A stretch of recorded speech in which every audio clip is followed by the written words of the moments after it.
Los evangelios son un conjunto de relatos que nacen de manos humanas. Comunidades cristianas inmersas en un contexto social, económico y político específico que buscan contar su verdad sobre Jesús. Oh, yes. Por eso, para lograr siquiera acercarnos de mejor manera a la buena nueva de Dios en Jesús, es importante reconocer y comprender los signos y símbolos presentes en cada relato desde esta óptica contextual. Lo importante no es lo que dice el texto. sino la verdad que quiere transmitirnos. Una verdad escrita en una época determinada de la humanidad, pero que la trasciende. Aquí, en Barro Tal Vez, somos buscadores de esa verdad. Aquí comienza un nuevo episodio de Barro Tal Vez, un podcast para volver a la fuente.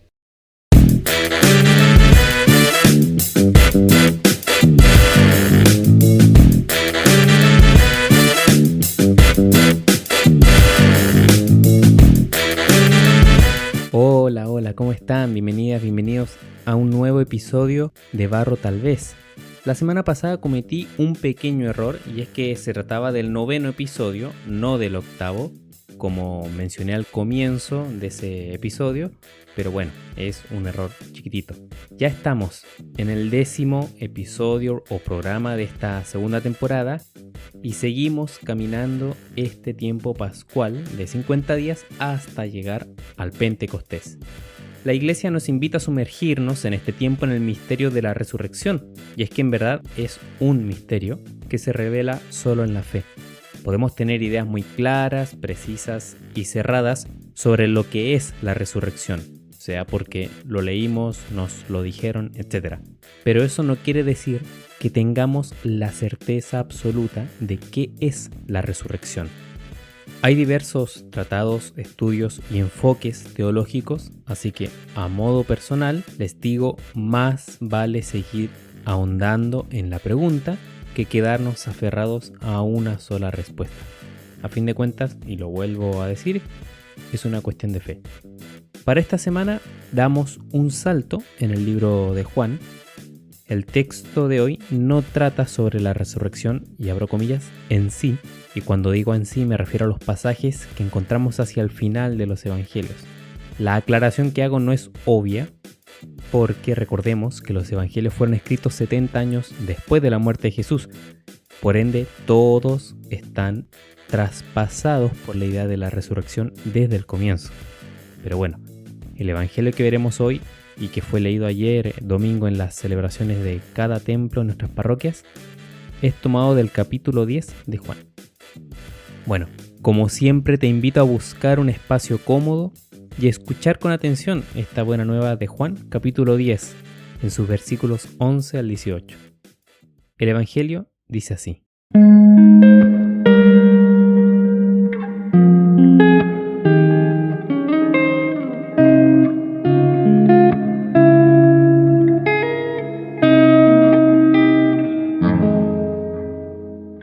Yo soy el buen pastor. El buen pastor da su vida por las ovejas, pero el asalariado, que no es pastor, que no es propietario de las ovejas, abandona las ovejas y huye cuando ve venir al lobo, y el lobo hace presa en ellas y las dispersa. Como es asalariado, no le importan nada las ovejas. Yo soy el buen pastor. Conozco a mis ovejas y las mías me conocen a mí. Del mismo modo, el Padre me conoce y yo conozco a mi Padre y doy mi vida por las ovejas. También tengo otras ovejas que no son de este redil. También a esas debo conducir y escucharán mi voz y habrá un solo rebaño bajo un solo pastor. Por eso me ama el Padre, porque doy mi vida para recobrarla de nuevo. Nadie me la quita. Yo la doy voluntariamente. Tengo poder para darla y poder para recobrarla. Esa es la orden que he recibido de mi Padre.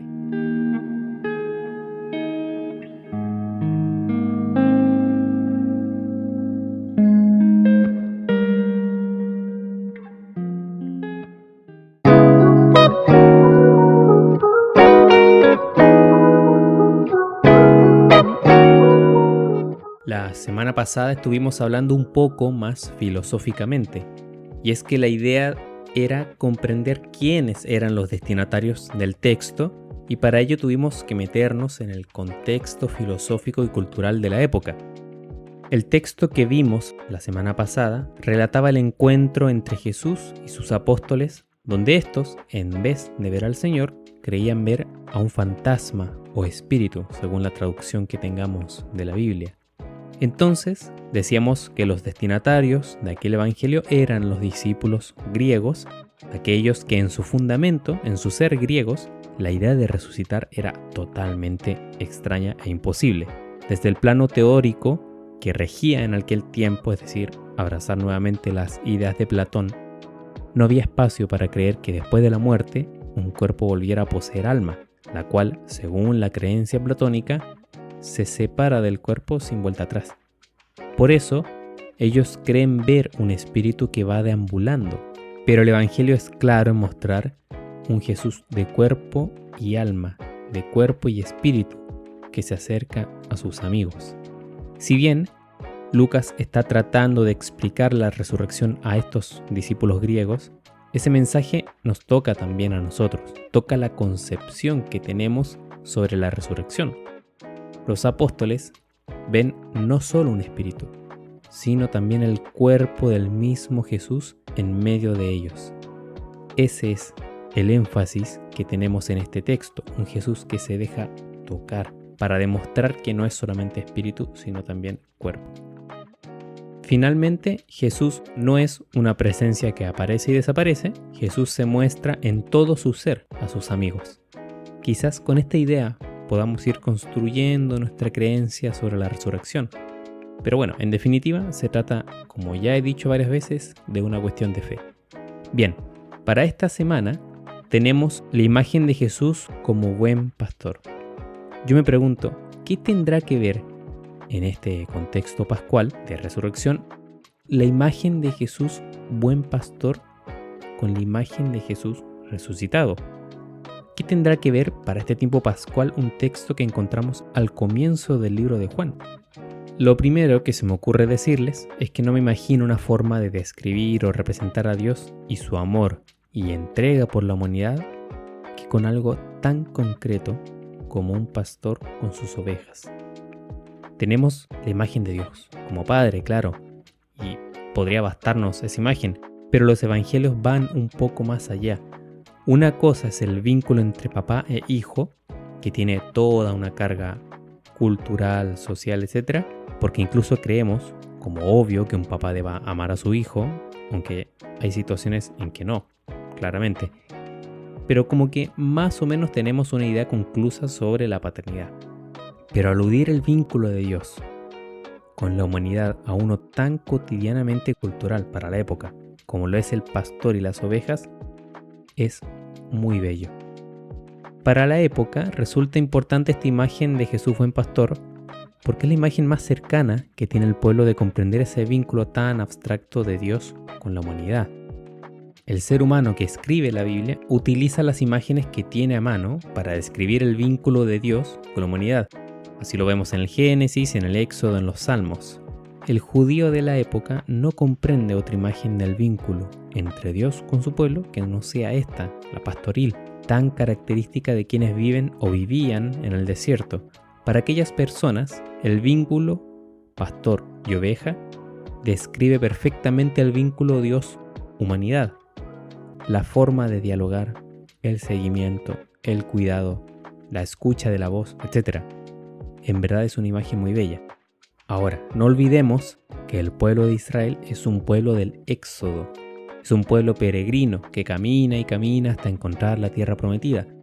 A ese pueblo errante, entre comillas, que va de un lado y vuelve a otro, lo guía a Dios de forma pastoril. ¿Cómo sabemos esto? Bueno, porque así lo tenemos escrito en el Salmo 23 o el Salmo 90.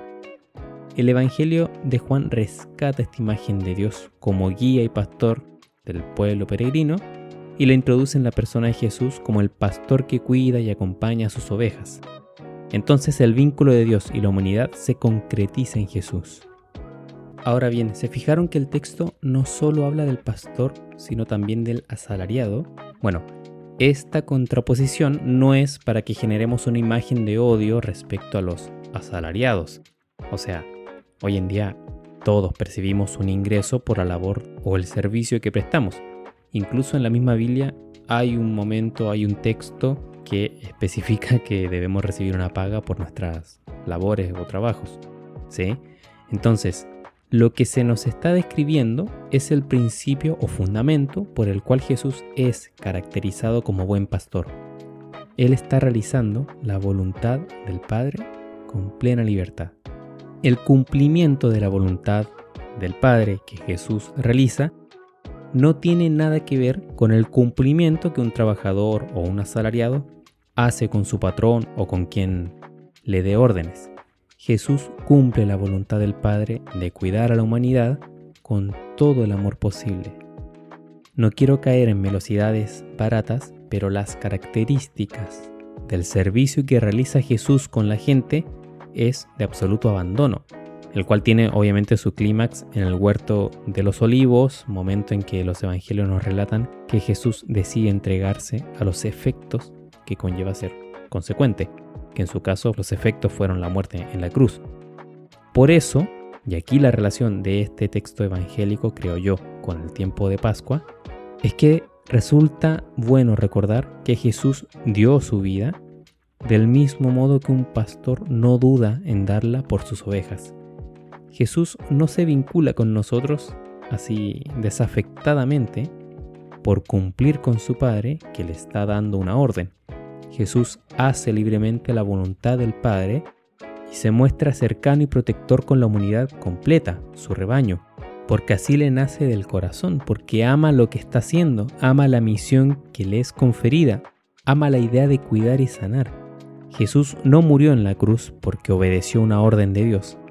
Jesús entregó su vida y fue consecuente con el mensaje de amor y justicia que quería dar a la humanidad y que era un mensaje del mismo Dios.